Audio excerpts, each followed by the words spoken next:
Hi everyone, welcome back to my channel. My name is Maria, and today we're taking a look at the Lovevery The Realist Play Kit for ages 19 through 21 months. We're going to see whether it makes sense to purchase the play kit as is, or if we can find different alternatives online. Now, if you're new to this series, Lovevery does make good, high-quality toys that are typically interesting for the kids in that age range. However, I have personally found that I can usually put together a more interesting and complex combination of items for about the same price, if not less. And so I wanted to share that experience with you as well. We're going to take a look at what's in the play kit, what we can find online to make comparable play kit ourselves, and then I'm going to talk about what options we may be able to completely leave out and recreate with items we have at home. So taking a look at the play kit, we're going to start out with this lock box, which has 4 different locks. And what's unique about this one is it is indeed a box as opposed to a puzzle. So when the child opens the lock, they're much more motivated because they can either hide something or they can discover something that you have hidden in there as well. The count and slide ring shoot is a way for the child to work on moving their wrist in the horizontal manner,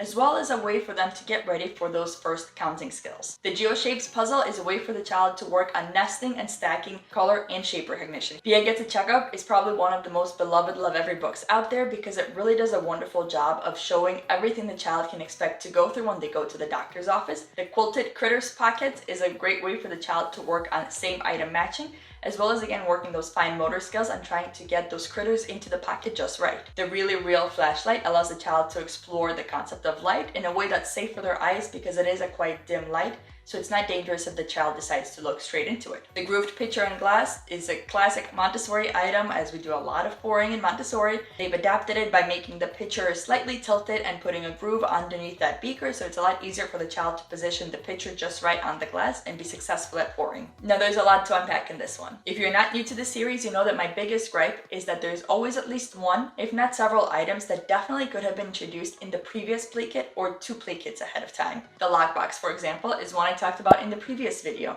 I wasn't certain that Stella would be able to work on it in that age range, but she was so incredibly excited every single time she was able to get a latch. At this point, she just turned 19 months and she's already working on closing some of those latches.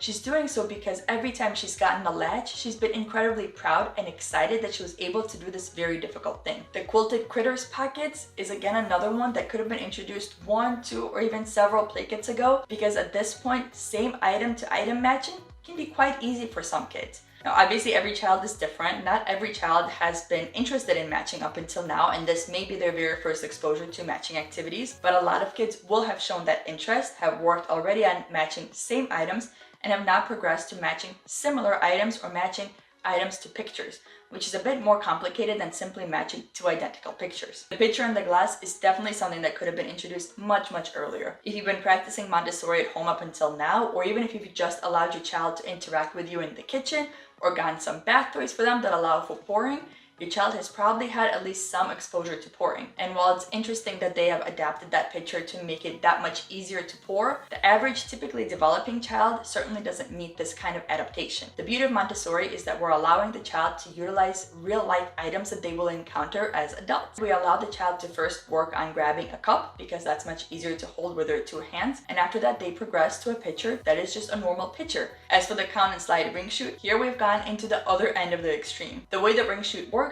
is you're supposed to put 1 ring in on the left side and it will simply drop. Then on the right side, you have 3 different layers. The bottom layer, you will put in 1 ring and nothing happens. When you put the second ring in, the first ring will drop. On the second level, you need to put in 2 rings, and then the third ring will force the first one to drop. And then on the third level, you need to put in 3 rings, and then the fourth one will push one of the rings to drop. The premise here is that the child is able to slowly start understanding the concept of counting and big versus small. Now, will this be an interesting toy that most kids will enjoy interacting with? Sure. Is it actually going to help them understand the concept of big versus small, 1, 2, 3, and 4? Not exactly. At this age, between 19 to 21 months, simply seeing through a little window that there is 1, 2, or 3 rings and that the next one is being pushed down, it's not going to really help them understand the concept of counting. The way this material works is actually quite advanced for a child at this age to understand. We're not only talking about counting, we're also working with the laws of physics in that every action has a reaction, and that's why the 1 ring is pushing the next ring down. This kind of prediction is not something that the children will actually be able to gather from this material. It will simply be a ring slide for them, which again may be interesting for the child to work with, but certainly not going to accomplish what the material is trying to accomplish. So let's take a look at what we can find to recreate this play kit at home. I'll have a running total here. I'm going to have some options throughout this entire discussion, and at the end, we're going to take a look at what items I think you can definitely omit and make the price go down even further. Taking a look at the lockbox, I think it comes as no surprise to any of my returning viewers. I'm going to recommend the Melissa and Doug barn with latches. Rather than the 4, there's 6 different types of latches to work with here. It also comes with 4 different animal figurines, so now the child also has a chance to have some language opportunities, as well as open-ended and pretend play. A couple other options I do want to mention. A cheaper alternative is the Melissa and Doug Latches Puzzle. On the other end of the price spectrum are these latch boxes from Guidecraft that are a combination of Imbikari boxes and latch boxes. Now again, they're definitely pricier, but they're incredibly beautiful. So I wanted to present this as an option to anyone who is interested in them, because it does allow the child to really concentrate and focus on that one specific latch. And because they have that shape sorter at the top, the child is able to put something inside the box and then be motivated to try to open that latch. This is the option that is definitely most Montessori aligned, because it does completely separate out one latch for the child to focus on. The count and slide ring shoot is one that is not recreated on the market. However, we can certainly use other materials to work those same skills. As for that horizontal wrist motion, the classic Montessori item is the rings on a horizontal dowel. Stella never really enjoyed the rings on the horizontal dowel, but she has developed that skill by working on the latches on that barn, because working on opening those latches is also using that horizontal wrist motion. Now, if you think your child will enjoy that motion of sliding the rings in through the chute and having them come out on the different sides, there are Etsy shops that actually have these kind of ring slide chutes. They simply don't have the 3 or 4 different levels. As for the counting practice, again, what is happening in this material is a bit too advanced for the child to fully understand and get any kind of counting and understanding of numbers or size differentiation just yet. I'm going to show you a couple of actual classic Montessori materials used in the class in the preschool years, so starting at age 3. And you will notice that they allow the child to actually feel, hold, and see the difference in length as well as in weight when we differentiate between 1 and 4, for example. Now, for a 19-month-old who is showing an interest in counting, it would be sufficient to lay out 1 ball, 2 balls, 3 balls, and 4 balls. If your child is working with blocks, they can see the difference between 1 block, 2 blocks stacked together, 3, and 4. Another material that has come in the Lovevery Play Kits, and we've talked about on this channel before multiple times, are the pegs in a pegboard. It's an amazing material that you can utilize again and again in different ways. You can also use it to build different height towers for the child to again see that differentiation between 1 peg and 10 pegs. If your child isn't showing an interest in numbers at all, I would definitely not work on pushing that this is 1 and this is 4.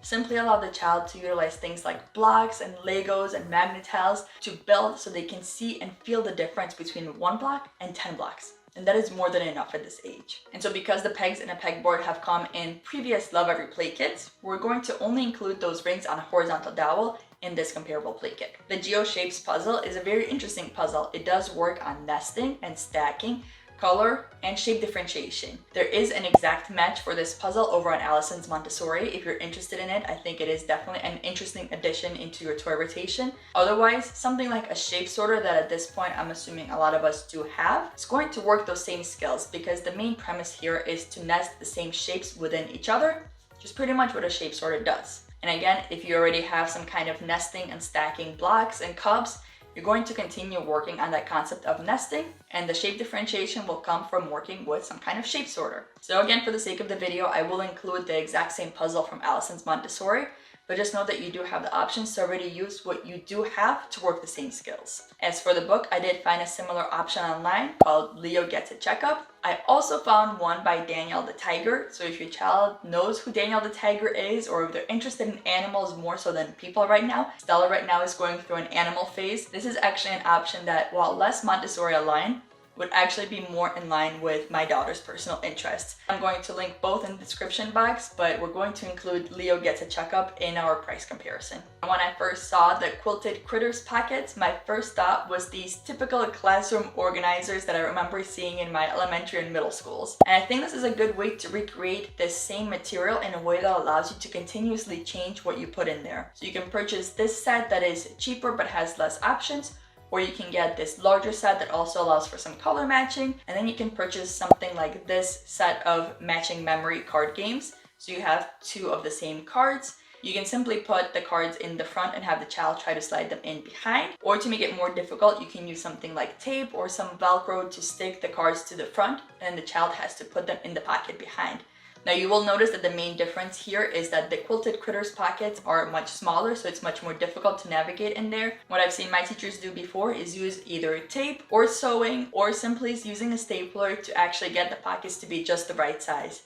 That way you can customize it to fit whatever sized cards you're getting for your child, but this will also keep the material fresh because you're able to continuously use different cards for the child to match. Now realistically, another way to practice that motion of putting something in a slot is to provide your child with an old wallet with some cards. This is an activity that works that same motion of having to fit something in and take it out, but you can do so for pretty much the price of nothing. Or if you don't have an old wallet lying around, you can get one from Amazon for pretty cheap. As for matching, we already have some animals in our barn with latches. And what you can easily do is take a picture of those animals, print them out, and have the child match the animals to the pictures. Working with the actual animals is going to be a lot more interesting and a lot more Montessori aligned than working with a quilted version of that animal. Moreover, this allows you to make the activity more difficult as the child progresses in their abilities, because after you take a picture of the animal, you can find a picture of that animal as they are in real life. And after that, you can even work on allowing the child to match their natural habitats. It allows your child to really work with that material for much longer than the quilted critters pockets here.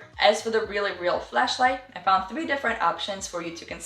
I'm going to include the price of this one into our running total, but again, I will leave links to those down below in case you want to look at the different options. As for the groove pitcher with glass, again, I'm assuming you have at least 1 cup that your child could practice pouring with. If you do want to add a pitcher, I personally didn't have any kind of pitchers in the house. I really recommend this water pouring set from Montessori Services. It comes with 2 little pitchers. They are glass, but they're very resilient. It also comes with a little tray and a little sponge. That's what makes this a complete activity. Now, if that's not your speed, I'm going to also include an option for this metal pitcher over here, which you can utilize for pouring cereal and milk because it is larger. And honestly, as long as you've got a pitcher on one end, it doesn't matter what kind of cup or mug or bowl or what else you're using on the other end. As long as you've got a little pitcher for your little hands to grab onto, the other container doesn't really matter. So if we do get everything on the list, we're looking at almost $120. Remember that you are also getting those animals with that barn with latches, and the activity for pouring is a lot more complete than what Lovevery has, because having that little tray and the sponge is definitely going to make this a more complete activity and really help you with those messes.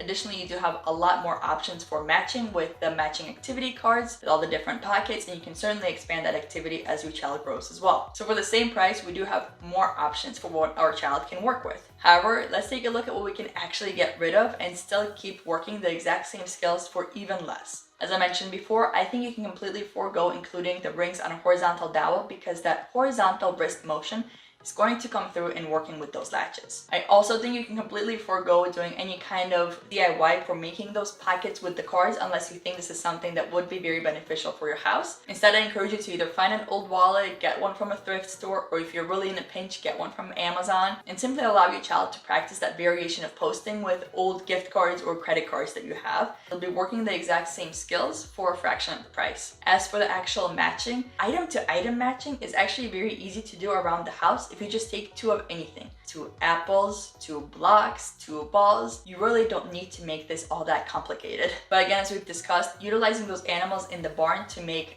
identical picture to item matching and then similar item to picture matching, and then allowing your child to explore all the other different ways that they can play with those animals, it's going to be a lot more interesting and a lot more hands-on for them. And for that pouring practice, while I do really love that pouring set that we have, I think this picture is going to be enough in a pinch to really get your child started on some pouring practice. And so if we get this pared down version, and we're assuming you actually do have an old wallet and an old pitcher for your child to practice with, we're looking at a much cheaper comparable play kit. Even if we do add in that wallet and that pitcher, we're still looking at a significant savings. And if at the end you find the play kit does pique your interest and it would be a better option for your family, that's wonderful.